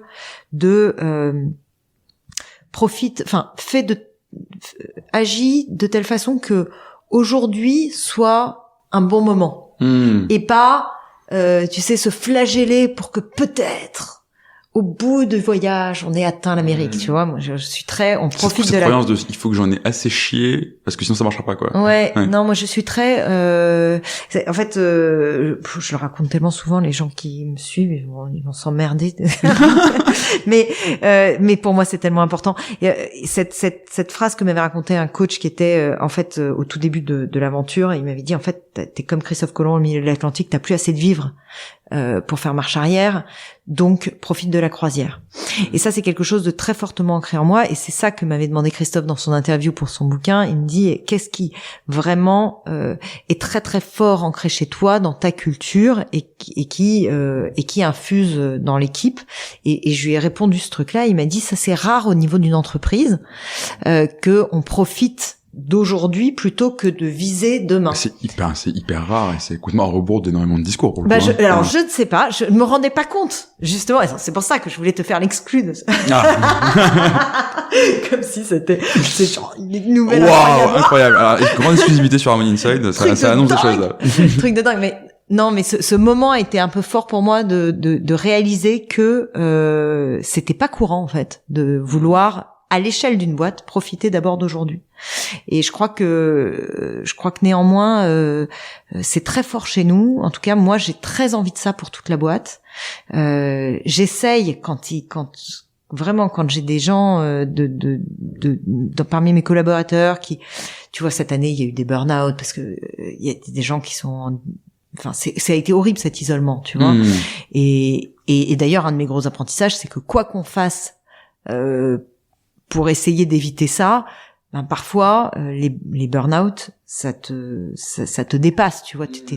T'es pas maître du jeu là-dessus. Mais là t'es pas maître de la vie des gens non plus. Non. Et le plus gros burn-out qu'on a eu dans notre équipe, enfin le vrai, parce que après il y a eu des épisodes de grosse fatigue, etc. Mais le vrai burn-out qu'on a eu dans notre équipe, on en a eu un. Quand elle est revenue, elle était adorable parce que elle me dit non mais attends, Ignition n'aurait pas pu me gérer, Violette n'aurait pas pu me gérer, elle est formidable, tout le monde a été formidable avec moi et tout. Et j'ai regardé, je dis mais attends, c'est pas acceptable pour moi comme réponse parce qu'en fait je veux que plus jamais ça arrive. Et alors il y a une part qui ne nous appartient pas, mais je crois qu'il y a une part qui nous appartient qui est justement de diffuser encore plus cette idée que c'est maintenant que tu profites, c'est pas demain quoi. Parce que tu sais pas, demain en fait on sera peut-être la boîte sera peut-être morte. Il y aura peut-être une pandémie mondiale. Il y aura peut-être une pandémie mondiale. On sera peut-être au chômage technique pendant des mois. Enfin, tu vois, des trucs impossibles. On va arrêter les scénarios catastrophes, mais en vrai, c'est possible. Et en fait, voilà, il y a vraiment quelque chose qui est très fort chez moi de plus on profite et plus on ira loin. Ouais, c'est assez génial comme discours, pour le coup. Et c'est marrant parce que ça recoupe assez bien, en fait, avec ce que tu disais sur travailler avec des amis. Parce que ça, enfin, tu peux pas le faire, entre guillemets, si t'es dans une boîte où tout le monde est au service de l'ambition. Et en fait, le but, c'est d'atteindre, je sais pas, tel objectif ultime. Alors, tu prends, je sais pas, le nombre de vues sur YouTube, parce que tu veux, à l'époque, vous avez créé YouTube, par exemple, tu vois. Mais dans ce cas, t'es pas là pour être pote, quoi. T'es là pour juste charbonner et avancer et atteindre cet objectif-là, quoi. Et en même temps, nous, c'est l'objectif commun qui aussi nous unit, tu vois. C'est ça qui crée des amitiés. Et c'est ça aussi qui, moi, avec les copines que j'ai embauchées, enfin les vraies amies que j'ai embauchées, est nourrissant pour notre amitié. Mais ce qui a été très important, ça a été d'encadrer ça et notamment avec mon amie Daisy, avec qui maintenant on travaille vraiment de manière très rapprochée. On a pris d'abord on a fait ça petit à petit, d'abord vraiment en temps très partiel, etc. Puis finalement maintenant temps plein et de manière très rapprochée. Et je pense que c'est vraiment le projet qui nous a et l'ambition finalement qui aussi nous a nous a permis de travailler de manière rapprochée et de nous apercevoir qu'en fait ça nous nourrissait toutes les deux. Et en même temps, ce qui a été très important, c'est ce moment de coaching toutes les deux où on a pris une coach de l'extérieur qui nous a fait faire le point et sur notre amitié et sur nos ambitions et sur ce qui était important pour nous et pas important pour nous. Et ça a été un super beau moment d'amitié. Oui, complètement, ouais. Super chouette moment. J'imagine bien. Alors, là, je suis un peu obligé de te poser la question, mais elle est un peu genre 2 niveaux logiques en dessous de tout ce qu'on vient de raconter. Mais quand juste tu concilies le fait d'être la boss de tes amis? Enfin, comment tu fais ça? Je me considère pas tant que ça comme la boss de mes amis. Je sais pas, mais peut-être que elle le vit complètement différemment. Mais c'est marrant. Je te disais tout à l'heure que mon frère et ma sœur m'appelaient toujours la commandeuse. Et moi, Daisy me disait, moi, je suis une super numéro 2. Et je suis une super suiveuse. Elle dit suiveuse. Elle dit, moi, j'adore suivre. J'adore. Et elle suit super bien. C'est-à-dire que c'est une meneuse de troupe incroyable. Tu sais, il y a plusieurs types de leadership. Hein. Et ce leadership follower, il est hyper important parce que t'as besoin de gens qui relaient, qui sont plus proches du terrain et qui relaient l'énergie, l'ambition. Et Daisy a une énergie incroyable, vraiment une patate quand elle embarque les gens dont je suis pas capable, quoi. Vraiment, elle m'épate avec ce truc-là. Elle fait des home runs dans à la réunion du lundi et parfois elle est capable d'embarquer tout le monde en 5 minutes. Je la regarde, je me dis mais waouh, on a besoin de ça. D'abord parce que j'aurais pas l'énergie toute seule de faire ça à chaque fois. Lucas, c'est pas ça son fort, c'est autre chose. Et donc en fait, on a besoin de ça. Et donc je la trouve meilleure que moi sur des tas de sujets. Elle est plus rigoureuse, elle est plus sur les chiffres, elle est plus carrée. Et moi j'ai d'autres qualités, je pense qu'elle me reconnaît, et donc je me vis pas comme ça, je me vis pas comme sa boss, je me vis comme on travaille avec 2 rôles différents, et toi tu m'amènes des trucs, moi je t'amène des trucs, voilà. Et du coup, ce que j'entends, donc tu me dis, c'est que ça demande quand même une sacrée connaissance de soi aussi, quoi. Exactement. Et du coup, c'est pour ça aussi qu'on se fait coacher. À l'ego et à l'absence d'ego ou pas, tu vois, enfin, t'as pas de mauvais ego, quoi. Et tu présumes pas trop de toi en disant mais je pourrais faire tout ce qu'elle fait, c'est hyper facile, etc. Tu vois. Non, et il y a des choses, sur lesquelles je l'aide, et il y a des trucs sur lesquels elle m'aide. Donc c'est vraiment. Et du coup, c'est hyper simple. Et avec Lucas, c'est encore plus manifeste parce que on a vraiment des façons d'aborder les sujets qui sont tellement opposées et néanmoins complètement convergentes que c'en est une partie de rigolade pour l'ensemble des collaborateurs. C'est-à-dire que régulièrement, quand quelqu'un nous amène un sujet et qu'il vient voir l'un puis l'autre, à chaque fois il est là, mais en fait au début de la discussion il me dit tout le contraire l'autre. Et à la fin de la discussion il fait non mais en fait c'est pareil. Je vois complètement. Mais ouais, donc du coup, c'est un truc sur lequel t'es assez militante, je crois, le Love at Work, quand on parle beaucoup. Pour toi, c'est un truc qui peut se faire partout ou pas? Alors, je sais pas si la question c'est partout ou pour tout le monde. Ouais, et je pense que c'est pas pour tout le monde. Ok. Et j'ai compris ça un peu dans la douleur, mais j'ai compris ça aussi avec, à force de militer un peu là-dessus, je me suis aussi confrontée à des gens pour qui j'ai compris que pour eux c'était pas possible. Ce serait très douloureux. Et on en revient à ce que quand tu supposes pour les autres, quoi. Ouais. En fait, j'ai cru que comme c'était facile pour moi, ce serait facile pour les autres. Et en fait, c'est pas parce que c'est facile pour moi que c'est facile pour les autres. En revanche, j'ai trouvé, avec les gens avec qui je bosse, un environnement avec lesquels c'est facile pour eux. Et ça, c'est chouette. C'est très chouette. Quand c'est possible, et tu vois, on est 60, j'ai pas l'impression d'avoir été chercher les seules 60 personnes de France et d'Espagne et de Portugal pour faire ça. Je pense qu'on est représentatif d'une certaine tranche de la population pour qui c'est possible, pour qui c'est chouette. Voilà. Et ça reste dans ta culture, en fait. Voilà. Complètement, je vois tout à fait. Et justement, c'est intéressant, tu vois, parce que là, on parle d'énormément de choses, mais effectivement, c'est pas un jeu à somme nulle, quoi. Ta boîte, elle grandit, tu recrutes de plus en plus de gens. Tu vois, tu disais, on est un lab, etc. Bah, c'est pas toujours compatible. Enfin, ça peut être dur à imaginer de rester un lab, par exemple, quand on fait x2 tous les ans. Et on parlait de cette raison d'être, etc. Il y a un article sur votre blog, là, que j'ai beaucoup aimé, je mettrai le lien dans la bio, qui parle de Simon Sinek, que vous avez, enfin, le Golden Circle, avec le why, le how, le what, etc. Et en gros, c'est probablement pas toi qui l'as écrit, mais non, ça dit que, il y a que les grandes entreprises qui arrivent à conserver leur why intact, au fur et à mesure de leur croissance. Ouais. Alors, comment on fait, du coup? Ça aussi, c'est une hypothèse de travail, c'est une croyance, mais néanmoins, je pense que c'est une croyance qui fonctionne pas mal. Qui est très aidante, en tout cas, je pense. Qui est très aidant. Comment on fait pour garder son why? Eh ben, on le retravaille. On le remet 100 fois sur l'ouvrage avec tous ses collaborateurs. Là, on a fait, encore la semaine dernière, mais on fait ça très souvent. On a posé la question aux plus anciens de la boîte, mais pourquoi t'es rentré chez Ignition? Pourquoi tu restes? Pourquoi tu partirais? Qu'est-ce qui te... dans 2 ans, qu'est-ce qui t'aura nourri, etc. Et d'essayer de avoir des conversations qui sont vraiment connectées à des choses très personnelles et intimes des gens. On est entraîné à force. On essaye de vraiment connecter ça à qui les gens sont, et ça donne des discussions assez profondes autour de ce qu'on veut vraiment faire là en tant que collectif, c'est ça. Et alors, tu vois, du coup, là, ce qui me vient, c'est ce que tu me dis, il y a énormément d'interpersonnel. Comme tu disais, je reviens de mon congé maternité, je vais pas connaître tout le monde, etc.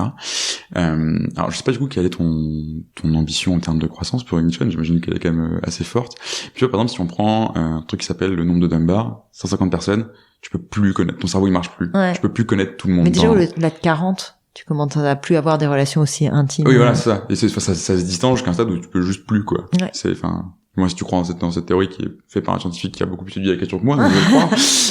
Mais du coup, est-ce que c'est un truc où tu te dis, est-ce que je vais sacrifier ça pour l'ambition, ou est-ce qu'à l'inverse, tu te dis, en fait, j'ai pas forcément besoin de devenir, je sais pas, une multinationale comme tu disais tout à l'heure, parce que je veux garder ça. En fait, c'est pour la culture de la boîte, c'est pas nécessaire que ce soit moi qui connaisse tout le monde. Ce qui est nécessaire, c'est que tout le monde ait accès à la bonne information, à la culture, à suffisamment de gens nourrissants. C'est-à-dire que je pense que moi, ce qui m'intéresse dans le fait de connaître les gens qui sont arrivés, c'est de savoir qu'est-ce qu'ils amènent comme culture à la boîte.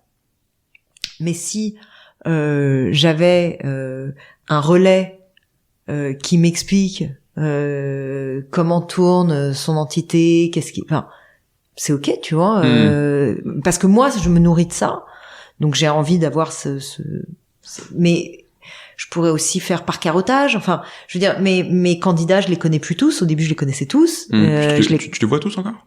Non. T'as arrêté, ouais. Non, les candidats, malheureusement, c'est parce que ça, c'était vraiment une partie sympa du job. Oui, oui. De rencontrer tous ces candidats qui sont absolument formidables. Donc je connaissais tous les candidats, j'adorais connaître tous les candidats, je les connais plus, donc ça me nourrit plus, mais je me nourris, encore une fois, la croisière est importante pour moi, donc je me nourris autrement. Je me nourris en rencontrant tous les gens de la boîte, je me nourris en rencontrant d'autres entrepreneurs. De temps en temps, je vais faire par carottage, tu vois, je vais voir tel ou tel ou tel candidat ou tel entrepreneur, voilà, et ça me nourrit. Voilà, et ça nourrit du coup la culture de la boîte, la vision, puisque c'est moi qui suis en charge de ces trucs-là. Bien sûr. Donc c'est pas moi qui les fais seul, mais c'est moi qui suis en charge de les faire accoucher, et pour faire atterrir la bonne formulation qui va permettre d'être une boussole, eh bien je rencontre tous ces gens, j'essaie de nourrir ce truc-là. Complètement. Et ouais, tu vois, enfin genre, je rebondis sur ce que tu as dit sur avoir un espèce d'ambassadeur, quelqu'un qui porte ça et qui infuse ça. En fait, c'est vraiment parce que c'est des trucs qu'on fait nous pour nos clients. Tu mets en place une culture team.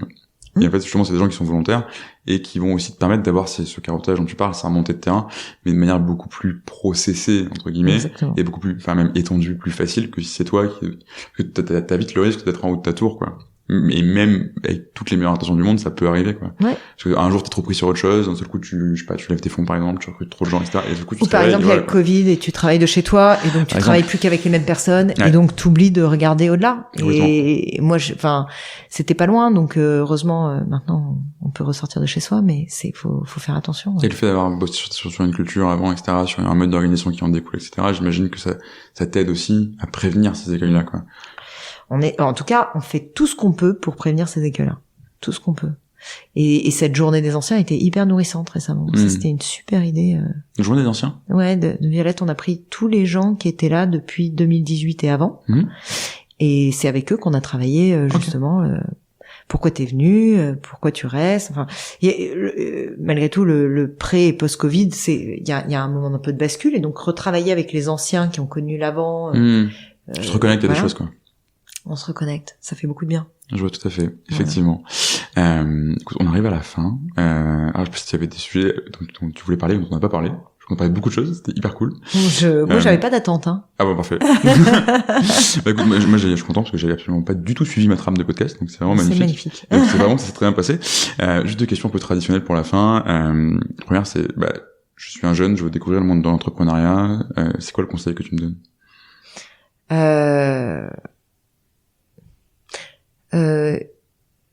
Connais et utilise tes forces. Ça marche pour plein de choses, hein, pas que pour l'entrepreneuriat, du coup. Pas que pour l'entrepreneuriat, mais c'est important pour l'entrepreneuriat. Je suis d'accord avec toi, c'est super, effectivement. Et dans l'entrepreneuriat, on est plus libre d'utiliser ses forces. On a l'ensemble des possibles est ouvert, mais du coup, faut pas se planter sur ses forces. Voilà. Il faut très vite s'axer sur ses forces. Dans les autres métiers, t'es un peu obligé d'attendre que l'opportunité se présente. Dans l'entrepreneuriat, tu peux tout de suite y aller. Et en même temps, c'est assez clé de savoir ce qu'on sait faire et ce qu'on sait pas faire, du coup. Parce que tu peux pas tout faire tout seul, quoi. Non. Et tu peux perdre énormément de temps à tout faire tout seul, alors que tu pourrais trouver un gars qui va t'aider, enfin même, je sais pas, je prends un indépendant, tu parles à quelqu'un de 2 heures, etc., il va te faire gagner, je sais pas, 10 jours, tu vois. Et peut-être aussi, il y a un truc qui est hyper important dans l'entrepreneuriat, mais ça, je sais pas si on a besoin d'en donner le conseil parce que ça existe de fait, mais c'est formidable. C'est, il y a une espèce de générosité dans le monde des entrepreneurs et dans le monde des gens qui démarrent une entreprise. Et souvent, on trouve, enfin, moi j'en ai trouvé plein et c'était extraordinaire et j'ai aidé plein de gens. On trouve des gens pour nous aider au démarrage.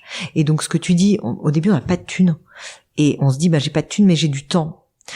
Et en fait, on a du temps, mais c'est limité parce qu'en fait, on peut pas non plus. Sinon, on sort jamais le produit. Oui, quoi. Donc, aller chercher de l'aide, rencontrer des clients potentiels, demander du temps aux gens, etc.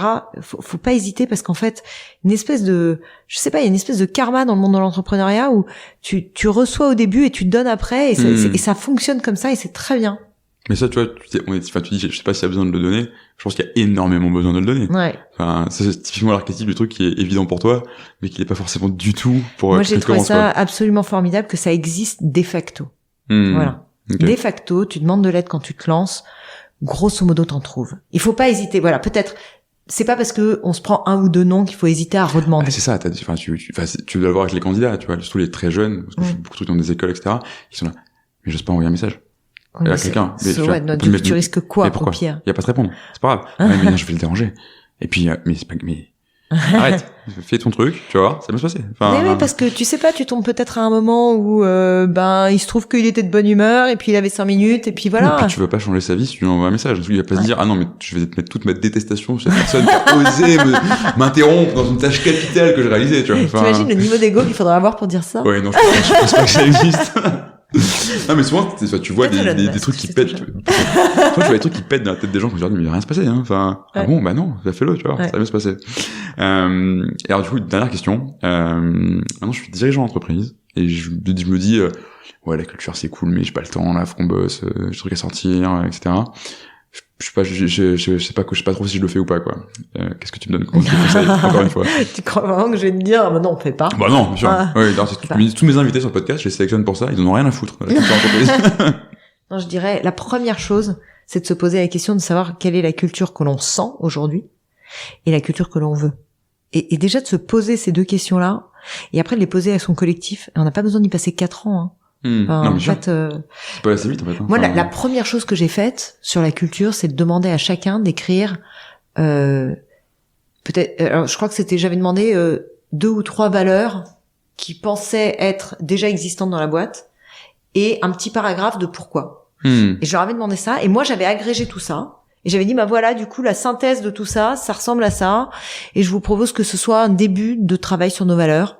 Et ça a été le début de nos valeurs, et ça m'a pas pris tant de temps que ça. Enfin, je veux dire. Non, ça se fait en atelier. Les gars qui ont écrit ça, enfin, les gens qui ont écrit ça, ça a dû leur prendre, je sais pas, peut-être 1 heure. Et moi, ça a dû me prendre peut-être, le temps de synthèse de toute la lecture et tout, 2 heures, 2 heures et demie. Enfin, on n'est pas non plus sur un truc de malade, quoi. Non, complètement. Bah, tu vois, nous, quand on fait pour des clients, ça dépend de la dose de collaboratif que tu veux ou pas, c'est toujours pareil.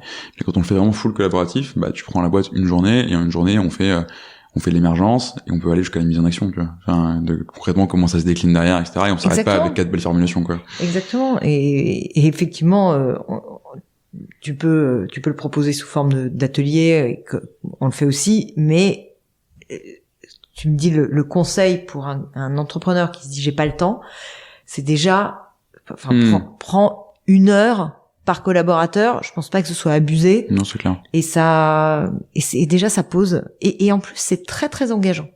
Ça donne de l'énergie. Donc l'heure elle est regagnée derrière. Oui, complètement. Ça donne de l'énergie d'avoir partagé ça. Tout à fait.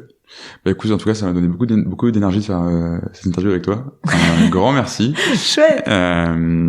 Écoute, voilà, c'était génial. Et puis. Merci. Non, moi aussi, ça m'a bien plu. On a passé un bon moment. Ouais, c'était très cool. J'ai eu un gros trou, mais c'était chouette. Peut-être que je couperai le trou si tu veux. Non. Bah écoute, okay. Un grand merci, Caroline, et puis à bientôt. À bientôt.